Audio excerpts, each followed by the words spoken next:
am yaksadunan nasa alama ataumullahu min fadlih faqad ataina ala Ibrahim alkitab wal hikmata wa atainahum mulkan azima.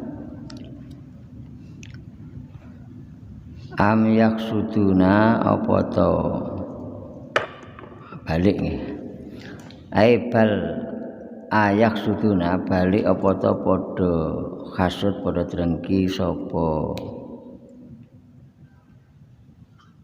ula iku to alladzina utu nasibam minal kitab annasa ing menungso karepe ayin nabiya tegese Kanjeng Nabi sallallahu alaihi wasallam drengki alama ing atase perkara atahum kang wis paring hum ing nas sapa Allah ming fadli saking anugerah Allah.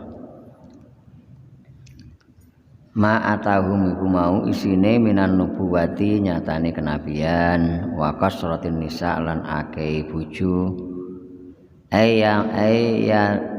ya tamannauna tegese padha ngarep-ngarep sapa alladzina utu nasibam minal kitab zawalau ing ilange ma ataumullahu min fadli ilang anhu saking Kanjeng Nabi tonas niku wa yaquluna lan padha ngucap sapa alladzina utu nasibam minal kitab ngucape laukana lamun ana apa Muhammad iku nabiyan nabi lastaghalla mongko tetungko sa Muhammad anin nisai andoh saking pira-pira wadon. Pakot ataina mongko nyekti teman-teman paring sapa kita. Ala Ibrahima ing keturunane Nabi Ibrahim rupane jaddihi jaddu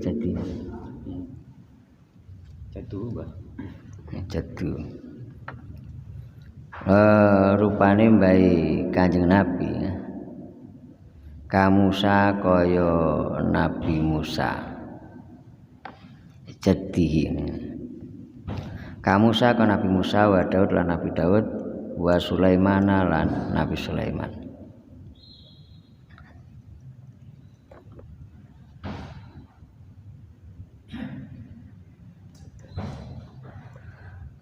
Aweh alkitaba ing kitab suci wal hikmata lan ilmu nafi' wan nubuwata lan kenabian.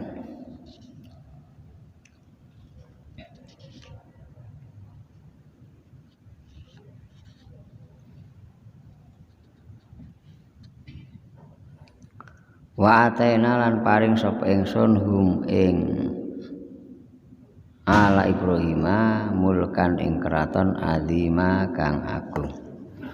Pakana mongko ana iku lidauda kedhe Nabi Daud apa tiskun songo wa tiskunalan 98 imra'atan bojone wali Sulaiman lan kedhe Nabi Sulaiman apa albun 1000 bojo ya. Marupane wadon bena khurratin ing dalem antarane wadon kang merdeka wasyariatun lan napa niku selir ya. Syariah niku budak perempuan.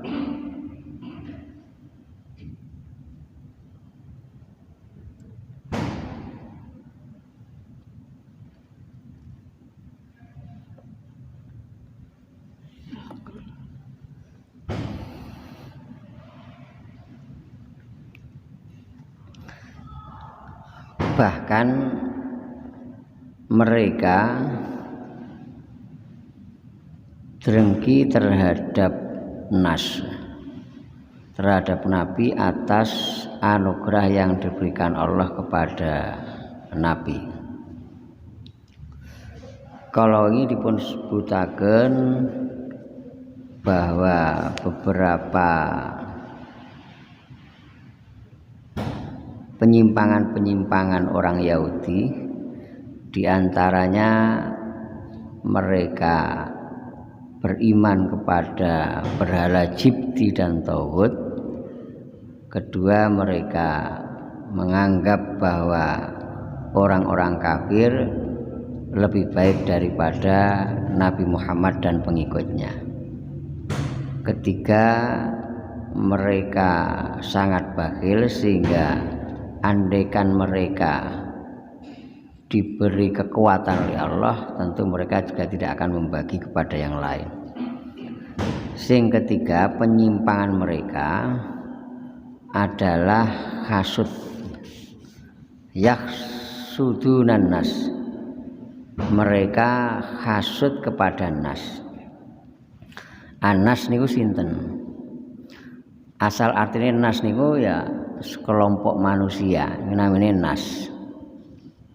Karena itu maka sebagian menafsiri nas niku Kanjeng Nabi lan para sahabat Kanjeng Nabi. Artinya orang-orang Yahudi hasud, iri dan dengki atas anugerah yang dilimpahkan Allah kepada Nabi Muhammad, yaitu beliau sebagai Nabi, dan mereka juga iri dengki kepada pengikut-pengikut Nabi Muhammad. Kenapa mereka bisa beriman kepada Nabi?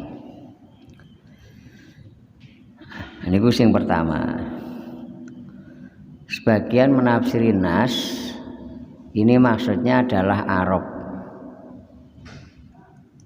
Mereka dengki, iri dan dengki terhadap bangsa Arab. Karena nas itu kan asalnya kan kumpulan manusia sehingga mesti banyak.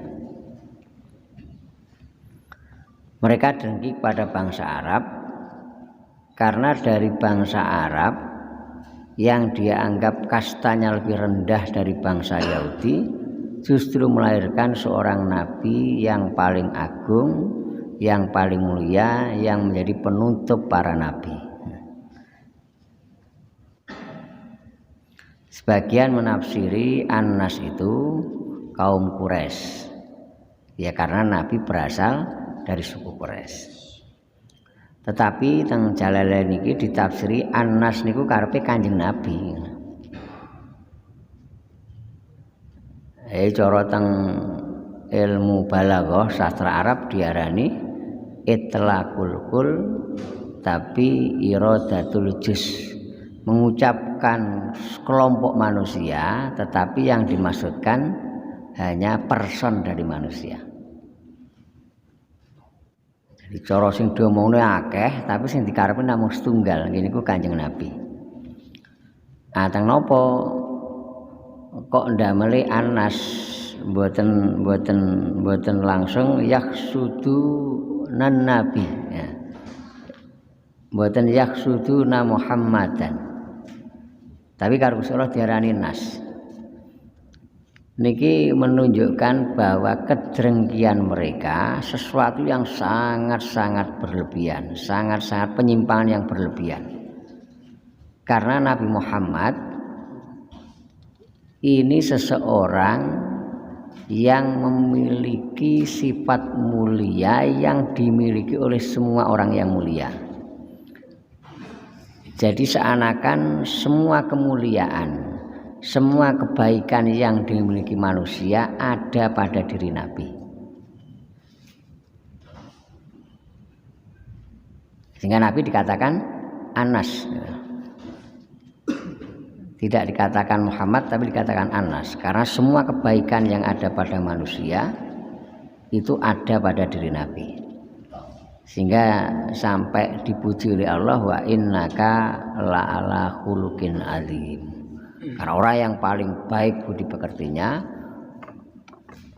ya tidak ada yang melebihi Nabi.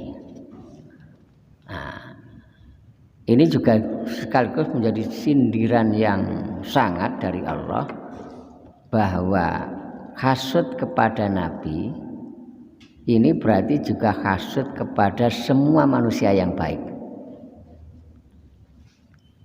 Oleh hasud yang kiai siji sih mboten napa-napa. Ya artinya ya gak apik, tapi sik dereng sepiro. Lek hasud teng Nabi ini padha karo hasud teng semua manusia sing apik. Karena semua sifat kebaikan sing dimiliki manungsa ada pada diri Nabi. Makanya Allah memakai redaksi am yaksudunan nas, tidak am yaksuduna Muhammadan, bahwa iri dengki mereka iri dengki yang sangat berat, cara dosa itu dosa sing gedhe. Alama ataumullah min fadlih, atas nikmat-nikmat yang diberikan Allah kepada Nabi Muhammad. Ini berarti kesalahan besar ketiga, dan ini kesalahan paling besar, kesalahan besar adalah sifat dengki yang mereka miliki. Makanya Nabi mengingatkan, iyyakum wal hasad, takutlah kamu dengan sifat iri dan dengki. Fa innal hasad ya'kulul hasanat kama ta'kulun nar al khatab wa fi riwayatin al asyab. Jadi jauhilah, takutlah kamu dengan sifat iri dengki, karena sifat iri dengki itu bisa menghapus semua kebaikan, sebagaimana api bisa menghanguskan kayu bakar atau rumput yang kering. Wa filatin al asyab. Iri dengki seperti itu. Karena kalau orang iri dengki akhirnya merembet ke yang lainnya, ghibah, ngrasani, akhirnya timbul fitnah, yang timbul tuduhan yang bukan-bukan. Sehingga dikatakan bisa menghapus kebaikan-baikan, karena dari satu kesalahan bisa menjadikan berkembang menjadi banyak kesalahan. Makanya sahabat Ibnu Mas'ud pernah berpesan kepada murid-muridnya, para tabi'in, la tu'adu ni'amallahi, kamu jangan memusuhi nikmat-nikmatnya Allah. Nah, para muridnya tabi'in ya tentu bertanya, manil ladzina yu'aduna ni'amallah, napa wonten tiyang kok musuhi nikmat-nikmati Gusti Allah. Wong angger tiyang niku mesti pengen nikmati Gusti Allah. Kabeh ndonga supaya angsal nikmati Gusti Allah sak kata-katae. Kok jenengan dawuh aja musi nikmati Gusti Allah. Ah niku maksude sinten? Tiyang kok iso musi nikmati Gusti Allah. Jabe sahabat Mas'ud, alladzina yahsudunan nasa ala ma ataumullahu min fadlih, yaitu orang-orang yang iri dengki kepada orang lain atas nikmat Allah, atas yang diberikan Allah kepada mereka. Sehingga lek wong iri dengki berarti kaya-kaya musuhi nikmati Gusti Allah. Karena Allah memberikan nikmat kepada orang lain. Karena orang lain mendapat nikmat, ya yang memberi adalah Allah. Seakan dia seperti tidak terima, tidak ridho dengan takdir Allah.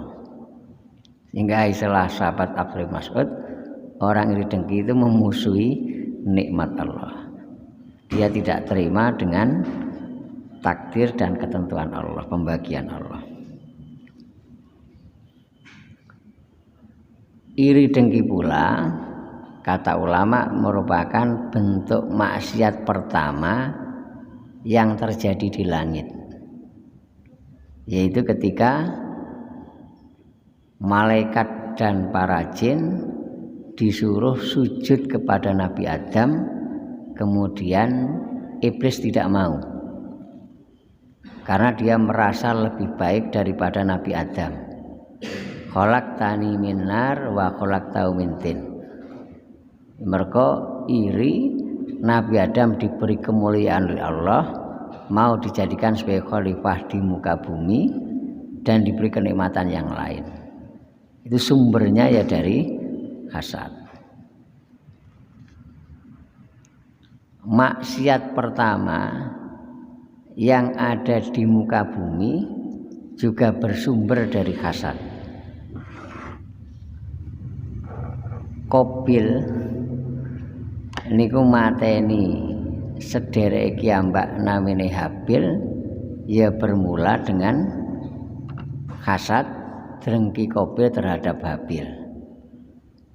Karena ketika mereka diperlombakan untuk memberikan persembahan kepada Allah, persembahan Habil diterima Allah, persembahan Qabil tidak diterima Allah, sehingga menjadi iri dan mengancam akan membunuh Habil, di mana Habil mengatakan innama yataqabbalullahu muttaqin.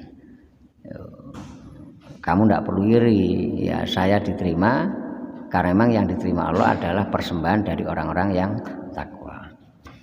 Itu ya bermula dari hasad. Ketika Nabi mengatakan iyyaka wal hasad fa innal hasad yakul hasanat. Dari hasad itu akan menjadi berbagai macam kejahatan. Asale drengki susi malih mateni. Itu maksiat pertama yang ada di bumi, maksiat pertama yang ada di langit, sumbernya sama. Ini hasad. Ayat teng surat surat napa nika? Fussilat nggih. Nika wa qala alladziina kafaru Rabbana arinal ladzaini adallana minal jinni wal insi naj'alhuma tahta aqdamina liyakuna minal asfalin. Mijing tiang-tiang sing teng kafir sak sampunipun roh mlebu neraka dengan siksa yang demikian, akhirnya wong kafir niku padha muni teng Gusti Allah, Gusti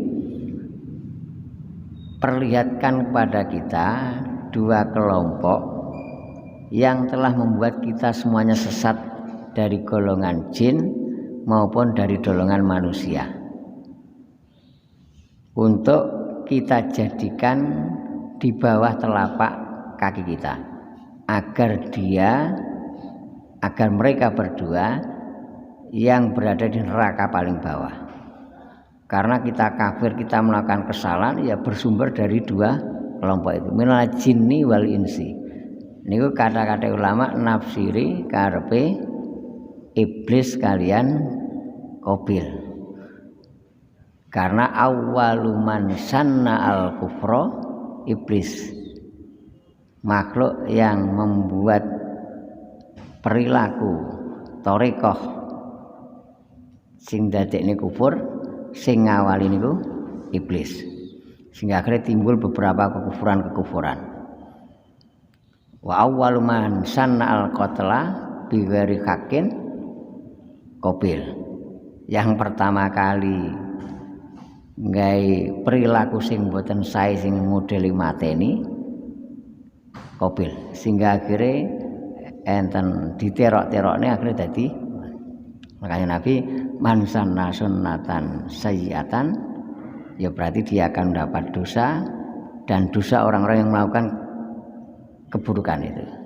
Tapi kalau orang yang melakukan kebaikan, man sanna sunnatan hasanatan, dia dapat kebaikan yang dia lakukan dan orang-orang yang menirukan kebaikannya. Nah, antara kekufuran iblis dan pembunuhan yang dilakukan Qabil ya bermula dari hasad nih.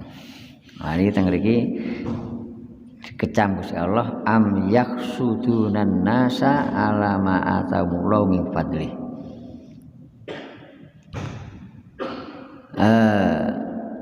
Lah nikmat nopo sing diparingi Gusti Allah sehingga tiang-tiang Yahudi niku hasud kabeh. Dari alama atau mulung min fadli, atas nikmat yang telah diberikan Allah kepada Nabi Muhammad. Tengriki ditafsiri kali Imam Suyuti minan nubuwah, pertama kenabian.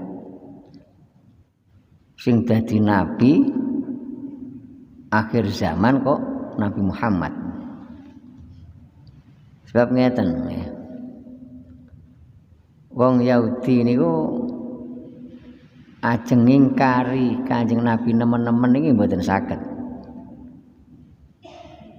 Merga Kanjeng Nabi mbeto ayat-ayat Al-Qur'an. Dan isine ayat Al-Qur'an niku mboten enten sing bertentangan kali kitab napa niku kitab pegangane tiang-tiang Yahudi. Tur tiang-tiang Yahudi sing ahli bahasa Arab, karanten pun suwi teng Arab, sastra nggih mboten saged mengingkari bahwa ayat-ayat sing dibeto Kanjeng Nabi ini mboten gayane menungso, mboten mungkin gayane menungso. Sebab wong Yahudi gadah kitab namine Zabur, namine Taurat, enten Injil. Sehingga saged membandingkan isine kalian Al-Qur'an. Sehingga mereka kraos meskipun isine kathah sing sami tapi kandungan sing dibawa Al-Qur'an jauh lebih tinggi dan lebih luas. Ini wong sing Yahudi sing ngerti bahasa Arab sangat paham betul. Sehingga arep ngingkari nemen-nemen iku mboten saged. Tapi arep ngakoni sing dadi kok malah wong Arab, wong Quraisy, kok malah Muhammad. Kok mboten wong Yahudi sing jelas napa niku prestasine wis jelas. Sing kastane dianggap paling dhuwur. Prestasine jelas, nabi-nabi sing kathah saking wong Yahudi. Nah, nabi sing kok Arab niku gak patek dikenal. Iku kok malah king Arab. Iku menan nubuwah kenabian itu sing di napa niku sing diireni, sing diiri dengkeni. Kedua, kasratin nisa. Kasratin nisa niku karepe garwane Kanjeng Nabi kathah. Wekdal ayat niki turun, garwane Kanjeng Nabi niku 9. Jadi niki pun ayat madaniyah nggih.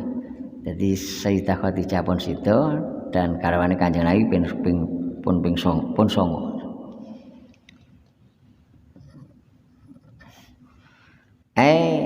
Ya tamannauna zawalahu anhu. Mereka berharap nikmat itu hilang dari Nabi. Wa yaquluna law kana nabiyan lastaghalla anin nisa.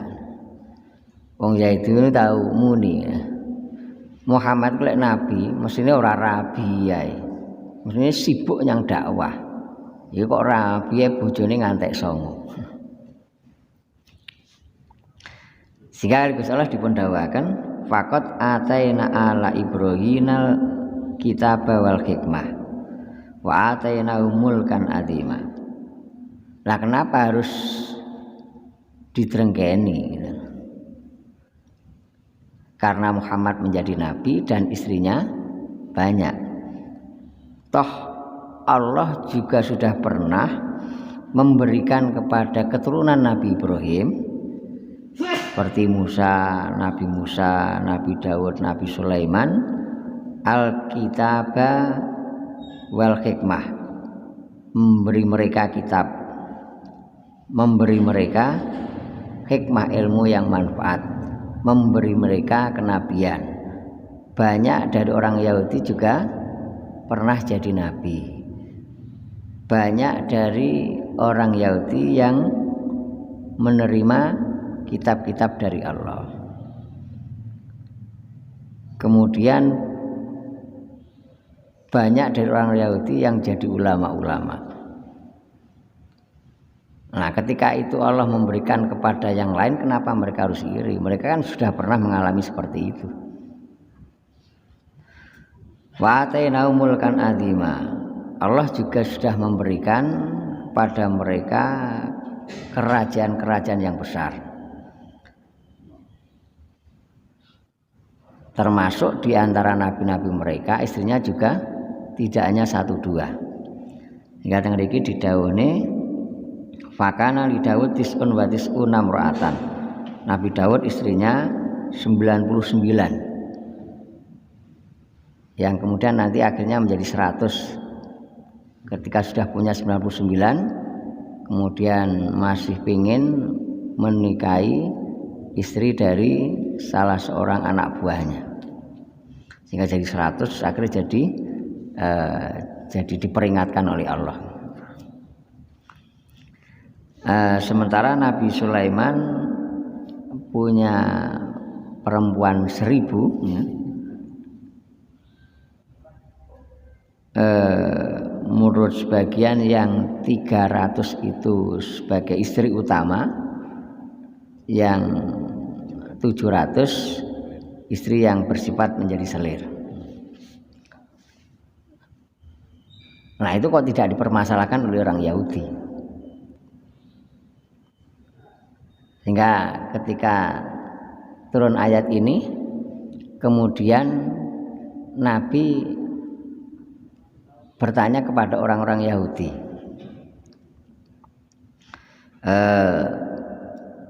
berapa istri Nabi Daud? Orang Yahudi ya menjawab sesuai dengan dari Al-Quran, 99, kemudian tambah 1 jadi 100. Istri Nabi Sulaiman itu 1000. Jadi Nabi tahu perinciannya 1000 karena di Al-Quran hanya tidak disebutkan isinya berapa, hanya mulkan azima. Oleh orang Yahudi juga dijawab 1000, bahkan diperinci yang 300 istri utama, yang 700 menjadi selir. Ya, Nabi kemudian mengatakan pada orang-orang Yahudi, alfun inda rajulin wa mi'atun inda rajulin aksaru autis uniswatin. Orang yang istrinya 100, kemudian ada lagi yang istrinya 1000, itu lebih banyak ataukah yang istrinya hanya 9? Ya mereka tidak bisa jawab lagi, karena mereka menuduh Nabi istrinya 9 dianggap terlalu banyak, dan Nabi mereka malah jauh lebih banyak dari itu. Ya, tapi ketika mengatakan seperti itu, yang istrinya 100 dengan 1000 lebih banyak mana dengan yang hanya 9? Mereka tidak bisa menjawab. Ya semuanya ya karena iri dan dengki.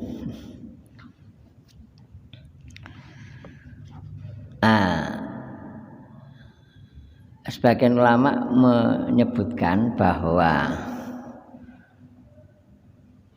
Nabi Sulaiman istrinya sampai 1000. Kata sebagian ulama, Nabi Sulaiman itu oleh Allah diberi kekuatan seperti kekuatan 40 nabi. Padahal saat Nabi itu kekuatannya sama dengan 100 orang. Dalam urusan dengan perempuan, enggak, Nabi gak usah jamu-jamuan. Ini podo karo 100. Nabi Sulaiman itu podo karo 40 nabi.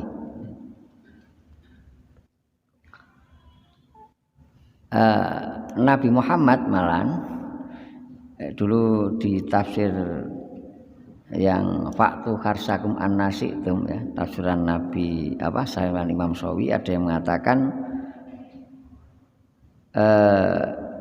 uktiya niku kuwat arba'ati alafi rajulin.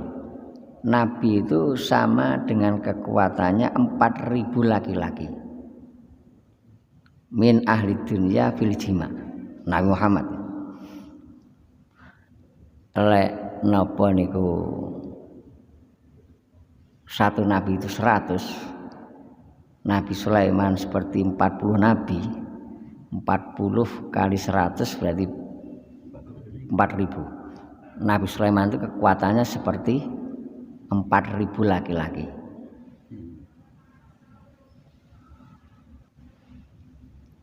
Nabi Muhammad juga demikian, diberi seperti kekuatan 4.000 laki-laki min ahli dunya firjima. Sehingga wajar kalau seperti itu. Di samping Nabi Sulaiman itu setiap menikah itu memperkuat kekuasaannya. Di zaman dulu itu kalau seorang diambil istri oleh raja, maka suku dari perempuan itu menjadi pendukung daripada yang mengambil menantu. Sehingga Nabi Sulaiman kekuasaannya tidak terbatas, tidak ada yang berani melawan. Dari ulama ngeten. Iki wis pun sunate Gusti Allah nggih. Anna kullaman atqa fasahwatu asyaddu. Tiang niku semakin takwa nang Gusti Allah, kali Gusti Allah sahwate niku semakin ditambahi. Niku ujiane wong sing takwa niku ngoten. Wong semakin wedi takwa nang Gusti Allah, semakin kuat lek nglakoni perintah Gusti Allah, semakin kuat lek ngedolaran Gusti Allah, syahwate niku semakin ditambahi karo Gusti Allah. Dadi wong sing takwa niku luwih abot. Nabi ku ndawuhne asadun nasbalaan niku anbiya. Wong sing uji cobane paling abot niku nabi. Termasuk dalam hal ngeten iki. Nabi ku diwehi sahwate kaya 4.000 wong lanang. Tapi Nabi kudu tetep eling nyang Gusti Allah, kudu tetep maksimal ibadah teng Gusti Allah, kudu tetep imtisal awir wastinabun nawahi. Wani kan siksane kan luwih, tantangane kan luwih abot.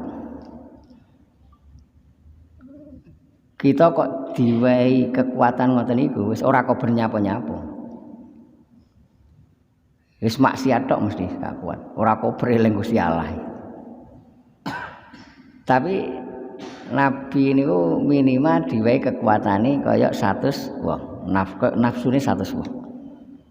Diwehi kekuatan nafsu ngoten niku Nabi gak oleh lali ke Gusti Allah meskipun hanya sedetik. Dadi oleh abot. Sami lek wong ku nyang ngarepe gak enek sate, gak pengen ya gak patek nom. Lek teng ngarepe enek tapi kuat nahan. Niku ya betul-betul luar biasa. Idawe ulama niku kulaman atqa fasahwatu asyad. Wong semakin takwa, dorongan syahwat ini semakin kuat. Dadi apa? Lek kepleset luwe nemen. Li'annal ladzi la yakunu taqiyan dai ulama niku fa inna ma yatafarraju bin nadzur wal mas. Mergo wong niku lek mboten takwa niku nafsune wis terkurangi, nyawang delok, nyawangi tiang-tiang sing mboten makrome ndelok niku wis ngurangi kekuatane. Lah lek wong sing takwa nyawang ora wani, iku larangane Gusti Allah. Apa maneh demek wong sing makrome wis tambah ora wani. Sehingga nafsune niku terkumpul penuh.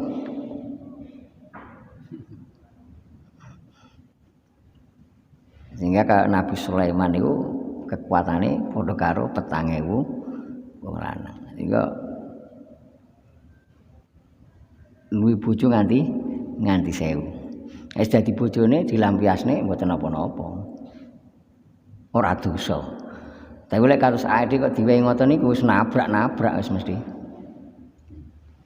Apa maneh kon eling Gusti Allah, apa maneh kon tahajud, apa maneh bisa salat 5 waktu wis untung-untungan. Nah, ini ngoten niku. Ya Kanjeng Nabi nate dawuh al ainani tasniyani wal yadaini tasniyani.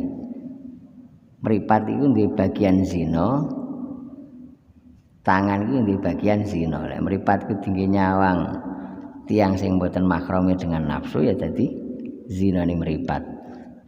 Lek tangan tinggi demek tiang sing mboten mahrami dengan nafsu ya dadi zinane tangan. Sehingga semua itu duwe potensi. Lah lek wong sing takwa mripate ora tau digawe, tangane ora tau digawe gerakan sehingga semuanya tetap terkumpul awake.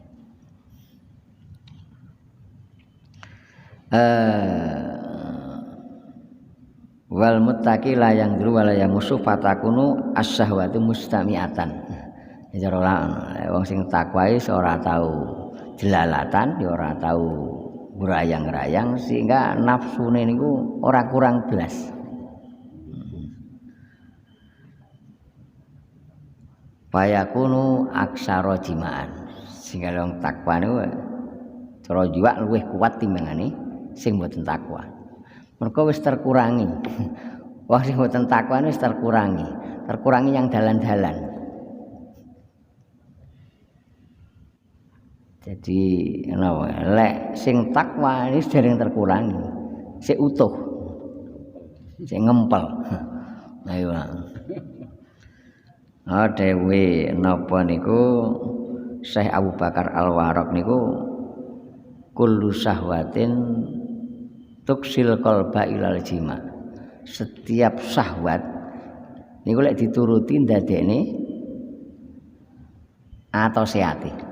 Kecuali jima sing halal maksudnya.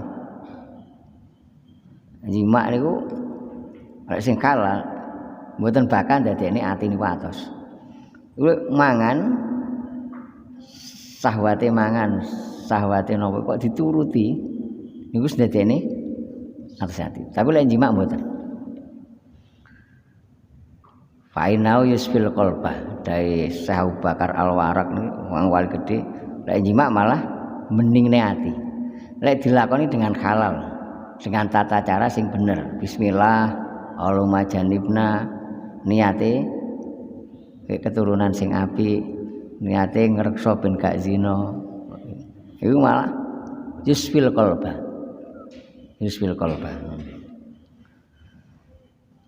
Ana nabi-nabi ya ngoten niku.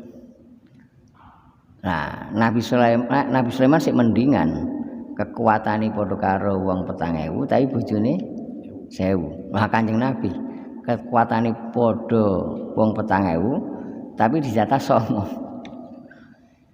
Tentu ngempete kan luwih kuat ya nemen.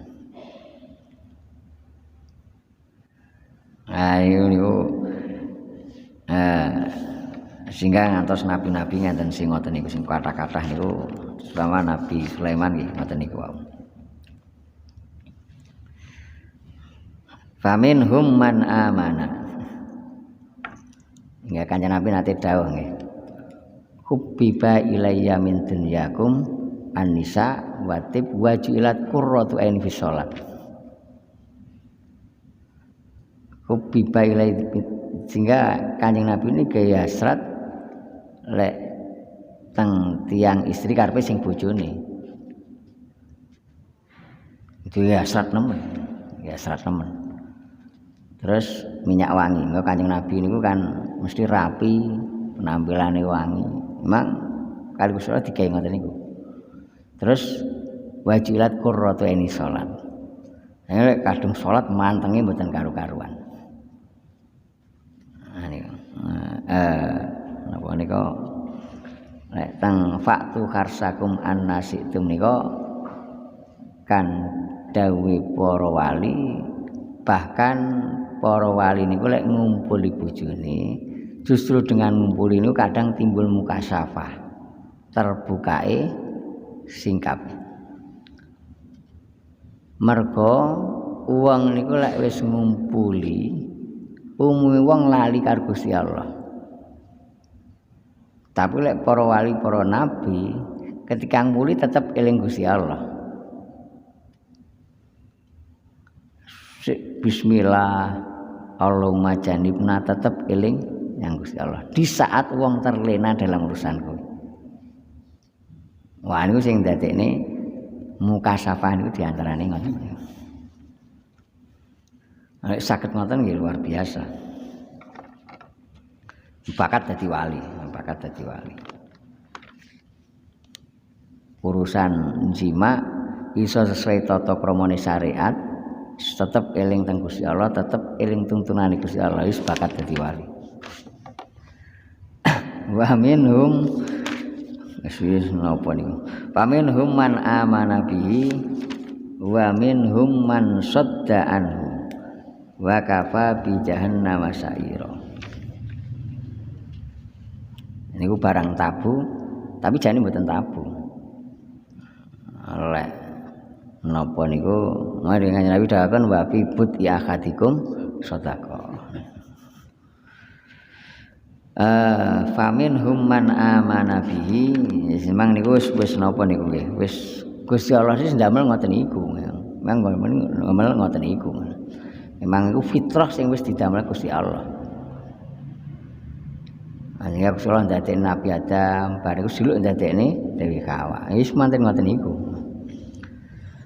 Lah niku mboten bagian saking fitrah sing dipun digaris Gusti Allah, wis gak usah gawe Dewi Hawa. Faminhum man amana bi, faminhum mongko iku setengah saking alladzina utunasiban manutai wong amana kang gelem iman sawaman bi kelawan Kanjeng Nabi Muhammad sallallahu alaihi wasallam. Bi Muhammadin sallallahu alaihi wasallam. Nah, sebagian dari ahli kitab akhirnya enten sing beriman kepada Nabi seperti sahabat Abdullah bin Salam dan beberapa anak buahnya. Wa minhum lan ku setengah saking ahli kitab manutai wong sadda kang berpaling, kang mengo sapa man ai a'radha sing mengo soman anu saing Kanjeng Nabi falam yu'min mongko ora gelem iman sapa man sadda anu seperti Ka'ab ibnu Ashraf, Malik ibnu Syaib lan sak teruse. Wa kafalan musnukupi apa bi jahannama neraka jahanam apane sairon nyiksane. Dari sairon ku asal manane murup menyala-nyala. Iki karepe siksa. Ai adaban siksane liman kedhe wong layuk minu kang ora iman. Nek sing iman ya angsal pituduh lan piwales sae saing Gusti Allah. Sing mboten iman ya cukup jahanam wis cukup. Innal ladzina kafaru bi ayatina saufa nuslihim naro kullama natijat juludum badalnahum juludan ghairaha liyadzuqul adzaba innallaha kana azizan hakima. Innal ladzina temesne wong akeh kafaru kang padha kufur sapa alladzina oleh kufur bi ayatina kelan beberapa ayat kita iku saufa nuslihim bakal manjingaken sapa ingsun hum ing alladzina kafaru ainut khilum tegese bakal manjingaken sapa ingsun ing alladzina kafaru naron ing neraka yahtarikuna kang padha kobong sapa alladzina kafaru fiha ing dalem nar. Kullama natijat nggih. Kapan-kapan dadi kobong. Ikhtarakat teksi kobong apa juludum boro-boro kulite. Alladzina kafaru badalna mungko ganti sapa kita hum ing alladzina kafaru juludan ing boro-boro kulit waira kang saliyane juluduhum. Bi antu ada tegese ento den balikaken apa juludum ila kaliya maring tingkai julud al awwali kang pertama waira mukhtarikatin khali kang ora kobong. Tujuane liyaduku supaya nicipi sapa ladina kafaru al adzab ing siksa. Liyukosu supaya netepi ya. Sop alladzina kafaru siddatau ing bangete azab Innallaha tamsyaallah iku kana ana sapa iku azizan zat kang luhur. Ai la ya jizu tegese ora ngapesaken, layuk jizu ora ngapesaken ing Allah apa syon siji-siji. Hakiman tur zat kang bijaksana fi khalqi dalam makhluk Allah. Sungguh orang-orang yang kafir mengingkari ayat-ayatku, maka akan aku masukkan mereka ke neraka. Setiap kulit-kulit mereka terbakar, maka aku, kata Allah, aku akan mengganti dengan kulit yang lain agar mereka tetap merasakan siksa Allah. Sungguh Allah adalah Maha Luhur, Maha Tinggi, dan Maha Bijaksana. Ya. Dalam ilmu pengetahuan, ya, semenjak kebangkitan ilmu pengetahuan di Barat, sehingga mereka mengalami kemajuan dalam berbagai sains dan teknologi, termasuk dalam ilmu kedokteran, khususnya dalam ilmu anatomi tubuh. Teori yang muncul berabad-abad bahwa otak itu menjadi reseptor, menjadi alat penerima sakit yang dirasakan oleh tubuh manusia. Gampangane wong niku lek lara, sing menjadi alat penerima niku uteke wong. Dari saraf yang ada di otak kemudian mengirimkan rasa sakit itu ke tubuh. Itu berabad-abad menjadi teori seperti itu, karena di dalam otak ini ada beberapa saraf, ribuan saraf, di antaranya adalah saraf yang menerima rasa sakit yang kemudian dikirimkan kepada tubuh, sehingga penerima pertama itu adalah otak. Nah, kulit, daging merasakan itu setelah dapat rasa sakit yang dikirim oleh saraf-saraf otak. Nah, di abad ke-20, setelah itu ratusan tahun teori itu berkembang, di akhir abad 20 menjelang abad 21, di dalam ilmu anatomi tubuh berubah. Ternyata reseptor rasa sakit itu bukan otak tetapi kulit manusia. Setelah ternyata dalam kulit itu ada saraf sensorik, dan saraf sensorik itulah yang merasakan sakit itu. Bukan dari otak kemudian dikirim ke situ, tapi memang dalam saraf sensorik kulit itu punya saraf seperti itu yang langsung bisa merasakan sakit. Itu adanya di kulit. Dengan pembuktian ketika kulit itu terbakar yang sangat, maka saraf sensorik yang ada di kulit itu menjadi mati, dan ketika mati maka tidak akan merasakan sakit lagi. Seperti kalau orang yang kena diabetes yang sangat, nanti kan kulit yang terkena kadang tidak merasakan apa sekali karena saraf sensoriknya sudah rusak. Tapi kalau terbakar yang tidak sangat, ya maka nanti saraf sensoriknya tidak rusak secara total sehingga masih bisa merasakan sakit. Tapi kalau terbakar yang sangat, maka saraf sensoriknya menjadi rusak. Kalau sudah rusak, maka area itu tidak akan merasakan sakit lagi. Itu penemuan yang di akhir abad 20 menjelang abad 21. Nah, ternyata Al-Quran itu sudah mengisyaratkan itu, termasuk di ayat ini.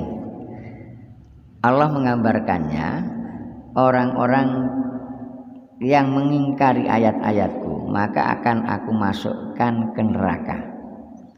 kullama nadijat, setiap kulit mereka terbakar hebat, maka badalnahum juludan ghairah, aku ganti dengan kulit yang baru. Ini sudah mengisyaratkan bahwa reseptor rasa sakit tubuh itu adalah kulit, bukan otak tapi adalah kulit. Apalagi di neraka yang panasnya tidak karu-karuan, sehingga kalau kulit terbakar hebat mesti saraf sensoriknya akan hilang, akan mati. Tetapi oleh Allah kulit itu selalu bisa berganti baru kembali, tumbuh kembali, sehingga mereka tetap selalu akan merasakan rasa sakit itu. Hanya Allah menggambarkannya kullama nadijat juludum badalna juludan ghairah.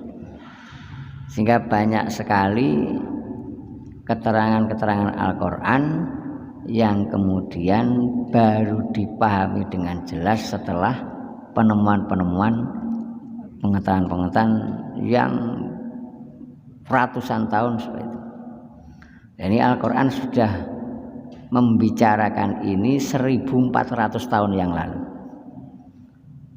Yang sains teknologi baru menemukannya di akhir abad 20 menjelang 21, yang merubah teori yang sudah bertahan berabad-abad sebelumnya. Nah, tapi dulu umat Islam tidak memahami yang seperti itu. Ya, ternyata penemuan orang Barat sama dengan apa yang sudah dikatakan oleh Al-Quran. Kullama nadijat juludum badalnahum juludan ghairah. Karena itu kemudian di abad 21 itu banyak sarjana Islam yang membahas ayat ini karena dikaitkan dengan penemuan baru bahwa reseptor rasa sakit ternyata kulit manusia bukan otak. Baru umat Islam tersentak dengan penemuan baru itu, baru tersentak. Ternyata